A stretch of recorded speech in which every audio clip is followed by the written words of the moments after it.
Most people think a plane is just a car with wings, but in my world, a missing decimal point does not just mean a breakdown on the shoulder of the highway. It means a fireball that can be seen from 3 counties away. I spent 15 years becoming a master of vintage aviation restoration, only to have a failed luxury car salesman destroy a $30 million project and my reputation in a single summer. So I decided to let the laws of physics and federal law do the talking for me. My name is Julianne, and I am the lead restoration engineer for a high-end vintage aircraft hangar. We do not just fix planes, we resurrect history. We take piles of rusted aluminum and rotted rubber from the jungles of the Pacific or the fields of France and turn them back into the screaming silver monsters that won World War II. It is a world of obsessive detail where every single rivet must be checked, every wire must be aviation grade, and every signature in a logbook is a legal oath that a pilot's life is safe in your hands. The crown jewel of our shop was a P-51 Mustang nicknamed the Silver Ghost. It was a rare D-model Scout variant, and it was being restored for a billionaire tech mogul who had more money than patience. This project was my life for 2 years. I had a team of 3 other specialists, including my right-hand man, Silas. Silas was a 70-year-old mechanic who could tell you if an engine was running rich just by the vibration in the floor joists. We were a brotherhood of grease and precision until Arthur, the owner of the hangar, decided that blood was thicker than professional standards. Arthur was a good man, but he was getting old and wanted to retire. He had no children of his own, so he brought in his nephew Vance to be our new senior project manager. Vance was the kind of man who wore a $3,000 suit to a hangar where we were actively stripping lead paint and spraying corrosive cleaners. He had spent the last 5 years getting fired from high-end car dealerships because he kept getting caught skimming off the top of customer trade. He knew absolutely nothing about aviation. On his first day, he walked into the clean room where we were overhauling the Merlin engine and tapped on the cylinder head with a heavy gold ring, leaving a visible scratch on the polished surface. He looked at me and Silas and told us that our workflow was prehistoric. He said that the reason the restoration was taking so long was because we were too focused on the things that nobody would ever see. In the world of aviation restoration, the things nobody sees are the only things that matter. I tried to explain to Vance that we were currently working on the internal wing spars. These are the structural bones that keep the wings from snapping off when the plane pulls 5 Gs in a turn. They were showing signs of intergranular corrosion, which meant they needed to be stripped, treated with a specific chemical called allodyne, and then coated in a high-grade zinc chromate primer. It is a tedious, toxic, and expensive process that takes weeks of curing time. Vance just rolled his eyes and checked his watch. He told me that he had promised the client a flight-ready unveiling in 3 months to coincide with the annual Coastal Aviation Gala. I told him that was impossible. The engine alone needed another 200 hours of bench testing. Vance did not like the word impossible. He started showing up at the hangar at 6 in the morning and staying until midnight, not to help but to micromanage. He began a campaign of subtle sabotage and professional gaslighting. He would move my calibrated tools so I would lose an hour searching for them. He would accidentally delete digital work orders from the server. But the worst part was the way he treated the expertise of the crew. He called Silas a legacy cost and told him to his face that a kid with a YouTube tutorial could do his job faster. Vance's goal was simple. He wanted to cut the restoration time in half so he could trigger a massive efficiency bonus in the contract that Arthur had foolishly signed. The turning point came during the 3rd month of Vance's reign of terror. I caught him in the parts cage replacing a box of certified ANRA bolts with a crate of industrial hardware he had bought from a local construction supplier. For those who do not know, aviation bolts are tested for specific shear strengths and have unique head markings. If you use a standard hardware store bolt in a high-stress aircraft component, the vibrations will snap it like a toothpick. When I confronted him, Vance did not even blink. He told me that a bolt is a bolt and that I was just trying to run up the bill to justify my own salary. He then informed me that since I was being so difficult, he was taking over the logbook entries. In the eyes of the Federal Aviation Administration, the person who signs the logbook is the person responsible for the plane. He was literally stealing my authority and my legal protection. I went to Arthur to complain, but the nepotism was a stone wall. Arthur told me that Vance was family and that I needed to learn to work with his modern business approach. He told me that if I could not get along with the new management, he would find a lead engineer who could. I looked at the Silver Ghost, the plane I had poured my soul into, And I realized that Vance was not just going to ruin the plane, he was going to kill whoever eventually sat in that cockpit. That was the moment I realized that being the good guy and following the rules was not going to work. Vance wanted a fast, cheap, and shiny plane for the gala, and he was willing to commit fraud to get it. I decided that if he wanted to sign his name to a disaster, I was going to make sure that disaster was so spectacular that no amount of family loyalty could save him. I signaled to Silas that we were going to stop fighting Vance. We were going to do exactly what he asked, and we were going to document every single second of it. The atmosphere in the hangar shifted from a temple of craftsmanship to a high-pressure sweatshop within a matter of weeks. Vance was no longer just an annoyance. He had become a genuine hazard to the integrity of the aircraft and the sanity of the crew. I tried to maintain a professional distance, focusing on the work and hoping that the sheer weight of FAA regulations would eventually force him to back off. I was wrong. Vance viewed regulations as suggestions and my expertise as a barrier to his promotion. The first major incident happened during the structural rebuild of the tail section. Silas and I had spent 3 days performing a dye-penetrant inspection on the vertical stabilizer's main attachment points. We found what we feared, a hairline stress fracture in the forged aluminum housing. In the aviation world, this is a stop-work event. You do not patch a forged housing. You replace it or you send it to a specialized facility for X-ray guided laser welding and retempering. I marked the part with red Torx seal and entered the defect into the digital maintenance log. 2 hours later, Vance stormed into the hangar clutching a tablet. He didn't ask about the safety implications. He wanted to know why the labor hours for the tail assembly had spiked. I showed him the fracture, explaining that the metal was fatigued and that if it snapped in flight, the pilot would lose all directional control. Vance didn't even look at the part. He told me that I was over-engineering the problem to pad my hours. He claimed he had consulted a friend who worked at a body shop, and they told him a simple TIG weld and some filler would make it look brand new. I tried to explain the difference between a fender on a Honda and a structural component of a fighter plane pulling 400 meppel each, but he held up a hand to silence me. He told me he had already hired an outside contractor, a guy who did custom exhaust pipes for street racers to come in that evening and fix the crack. I went to Arthur immediately, my heart pounding. I told him that if that part wasn't replaced properly, the plane was a flying coffin.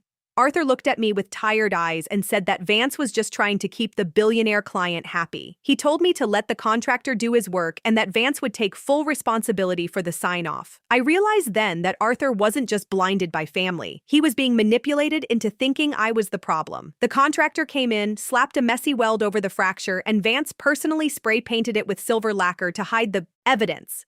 It looked perfect on the outside, but inside the metal was now brittle and ready to shatter. The second incident was more personal and designed to break my spirit. Every lead engineer in this industry keeps a shop Bible. It is a personal handwritten logbook where we document every unique challenge, every specific torque setting, and every custom shim measurement for the planes we restore. Mine was 15 years old, filled with diagrams and notes that were irreplaceable. It was my professional legacy. Vance decided that proprietary company information should not be kept in personal notebooks. During a Monday morning briefing in front of the entire crew, Vance walked over to my workbench and picked up my Bible. He told the team that from now on, all notes had to be entered into a centralized software he had purchased, which was basically a glorified inventory tracker that was completely useless for engineering.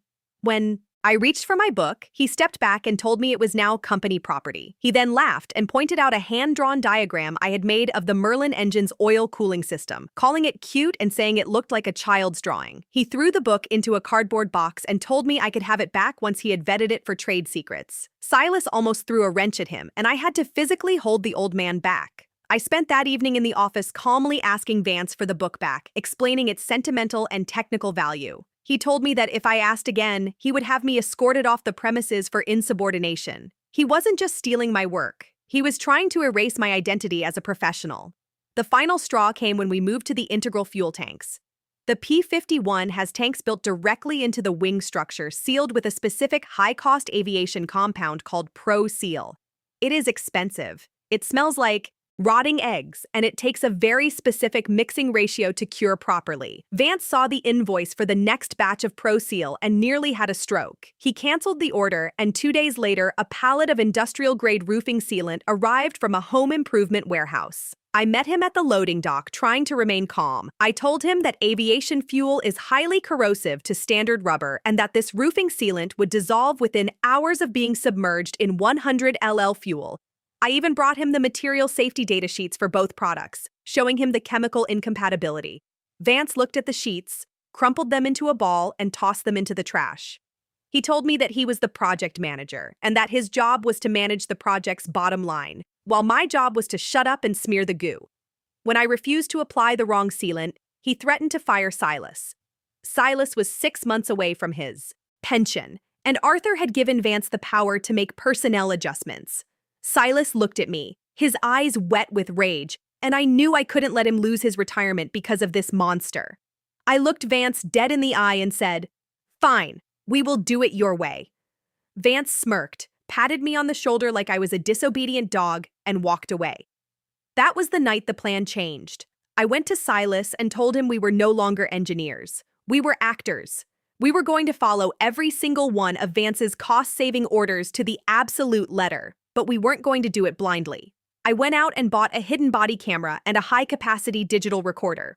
From that moment on, every time Vance gave an order that violated a safety protocol, I asked him to clarify it in front of the camera. Every time he told us to skip a structural step, I made him sign a physical workaround sheet that I told him was for internal tracking. He was so arrogant and so desperate for a paper trail that proved he was innovating that he signed everything. He thought he was building a case for his own brilliance. In reality, he was signing his own professional death warrant, and I was just waiting for the gala to provide the audience. The week before the Coastal Aviation Gala was supposed to be the proudest moment of my career, but it became the day I watched my history dissolve in a vat of industrial solvent. Vance had become increasingly paranoid as the deadline approached. He knew the Silver Ghost was held together by hope and the wrong hardware, and he needed a scapegoat in case anything went wrong. He also knew that my silence was not a sign of submission, but a sign of observation. He decided that he could not just fire me. He had to erase any evidence that I was ever the lead engineer on the project. I arrived at the hangar on Tuesday morning to find the crew standing in a circle near the engine test stand. In the center was an industrial degreaser tank, a deep steel vat filled with a high-strength solvent designed to strip carbonized oil from steel components. Vance was standing over it, holding my shop Bible. He was smiling, a jagged, ugly expression of pure power. He had gone into my locked drawer and taken it. I saw the look on Silas's face. It was a look of pure, helpless grief. Silas knew what that book meant. It contained the hand-drawn schematics my father had made when he taught me how to rivet aluminum on an old Cessna when I was 10 years old. It contained 15 years of my life. Vance looked at me and said that he had finished his review of my so-called technical notes. He told me that since I was so fond of the old ways of doing things, I should enjoy seeing them return to the elements. Before I could move, before I could even draw a breath to scream, he dropped the leather-bound book into the degreaser. The solvent was so strong that the ink began to bleed, and the paper began to curl and disintegrate within seconds. The drawings of my father, the notes on the Merlin engine, the history of my hands, it all turned into a black, oily sludge at the bottom of a tank. Vance then reached into his pocket and pulled out a stack of papers. He handed one to me. It was a formal termination notice for gross insubordination and attempted sabotage. But he didn't stop there. He pulled up his laptop on a nearby workbench and showed me a blind copy email he had sent to the National Vintage Aircraft Association and the top 5 restoration museums in the country. In the email, he claimed that I had been caught intentionally installing substandard parts despite the company and that I was mentally unstable. He was blackballing me from the only industry I had ever known. He was making sure that even if I left, I would never be able to touch an airplane again. I stood there, for a long time, staring at the oily ripples in the degreaser tank. Silas was shaking, his fists clenched, waiting for me to explode. He expected me to tackle Vance, to swing a wrench, to do something that would justify the police being called. But something strange happened inside my mind. The rage, which had been a hot, flickering flame for months, suddenly turned into a block of absolute zero ice. The sadness left me. The sense of loss for my father's notes evaporated. In its place was a crystalline, mechanical clarity. I realized that I had been trying to save the plane and the company because I loved the craft. But the craft didn't exist here anymore. Only the physics remained. I looked up at Vance. I didn't yell. I didn't even frown. I actually let out a small, quiet breath that might have been a laugh. I told him that I understood. I told him that if I was leaving, I at least wanted the satisfaction of knowing the engine would start for the gala. I told him that Silas and I would stay for the next 48 hours as unpaid contractors just to finish the final timing on the Merlin engine. I told him that the engine didn't roar for the billionaire client. His efficiency bonus would be 0, and Arthur would lose the hangar. Vance was a greedy man, and greedy men are easy to bait. He saw the logic. He thought he had broken me so completely that I was now desperate to please him just to keep a shred of my reputation. He agreed. He told Silas and me we could stay until the gala, provided we didn't touch the logbooks and stayed away from the wing assemblies. He thought he was being clever, keeping the experts around to ensure the shiny part worked while he took all the credit. What Vance didn't understand was that he had given me exactly what I needed: time and access. I walked over to Silas and whispered one thing to him. I told him to go to the chemical locker and find the bottles of concentrated gallium I had ordered for a metallurgical experiment months ago. Gallium is a soft metal that is harmless to humans, but it is a literal virus for aluminum. If you apply a tiny amount of liquid gallium to a structural aluminum component, it undergoes a process called liquid metal embrittlement. It doesn't melt the metal. It infiltrates the molecular lattice and turns the solid aluminum into something with the structural integrity of a wet cracker. I spent the next 2 days in a state of cold, calculated precision. While Vance was busy on the phone with the gala planners, Silas and I were tuning the engine. But we were also doing something else. We knew the Silver Ghost would be parked on the tarmac for the unveiling under the hot sun. We knew the billionaire client would want to sit in the cockpit and cycle the landing gear in the flaps. We applied the gallium to the very specific non-certified bolts Vance had forced us to use in the landing gear struts and the flap actuators. Because the bolts were the wrong alloy, the reaction would be accelerated by the heat of the sun and the hydraulic pressure of the system. I wasn't going to let the plane fly and kill someone. I knew that the failure would happen the moment the pilot tried to taxi the aircraft for the crowd. The wings wouldn't fall off in the air. The gear would simply fold like a house of cards the moment the weight shifted, dropping $30 million of history onto the pavement in front of the FAA, the billionaire, and every camera in the state. And because Vance had insisted on signing the logbooks and the workaround sheets, the paper trail of every single substandard part and skipped safety check would lead directly to his desk. I watched Vance walk around the hangar that final evening, snapping photos of his masterpiece for social media. He looked at me and told me I should be grateful he was letting me witness his success. I just nodded and told him that tomorrow would be a day that no one in the aviation world would ever forget. I was no longer a victim. I was the architect of a collapse that had been fueled by his own greed, and I was going to enjoy the silence that followed the crash. The final 48 hours were a masterclass in silent execution. Vance believed he had won, and in his arrogance, he allowed the 2 people he had most insulted to be the primary handlers of his prize. While Vance spent his time in the air-conditioned front office rehearsing his speech and picking out which tie would look best on camera, Silas and I were in the trenches of the Silver Ghost. The hangar was quiet, the air thick with the smell of high-octane fuel and the metallic tang of the degreaser that had claimed my life's work.